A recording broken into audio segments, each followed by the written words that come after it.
Hey there everyone, welcome to Crappy Reviews, the home of no rules reviews.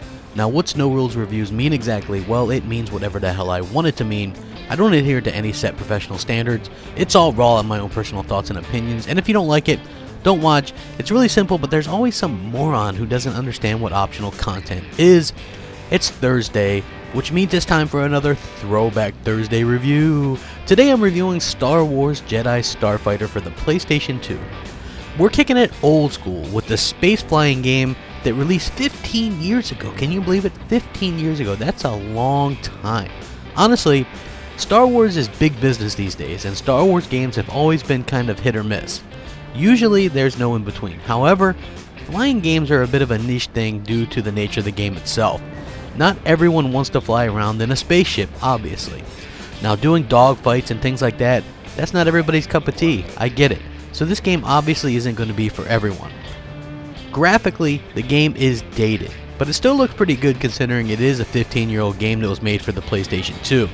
There is a third-person view or a cockpit view, and honestly, the third-person view worked out much better for me personally, but it's nice to have options. It's always cool to see Star Wars locations and ships. That universe is so vast and amazing to look at, so if you're a true fan of the series, you'll enjoy the locations and Easter eggs that the game has graphically. And the bonus is that the game runs very smooth. There's no frame rate issues or stuttering or anything like that, just a solid performance across the board. Gameplay wise, the game is kind of a typical space combat game. As I said earlier, you can play in first or third person views. There's also force weapons.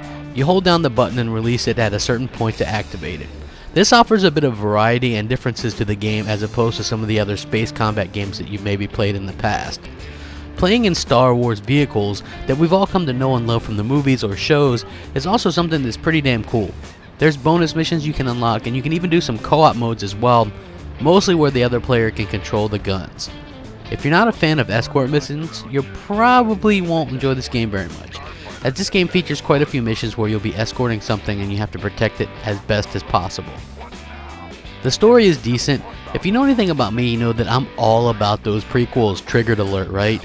So anyway, playing a space fighter game that takes place during, leading up to the actual Battle of Geonosis in Star Wars Episode 2 Attack of the Clones is right up my alley. It's something that I'm really enjoying.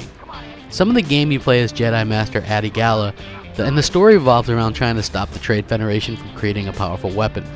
And this serves as kind of a side story to Episode 2 in general because, well, you know, we all wonder what happens to the characters during certain events of the movies. So it's good to have a story like this revolving around secondary characters. That's the thing I enjoyed most about it. Overall, Star Wars Jedi Starfighter is a pretty fun game. Despite some tougher escort missions, the gameplay holds up incredibly well. And Star Wars fans should definitely give this game a try if they can find it. While not the best Star Wars fighting game, it's definitely a lot of fun, especially if you're into the prequels. Star Wars Jedi Starfighter gets a pretty damn awesome 8 out of 10. Please remember to comment, rate, subscribe, all that good stuff. Thanks for watching. Crapgamer out.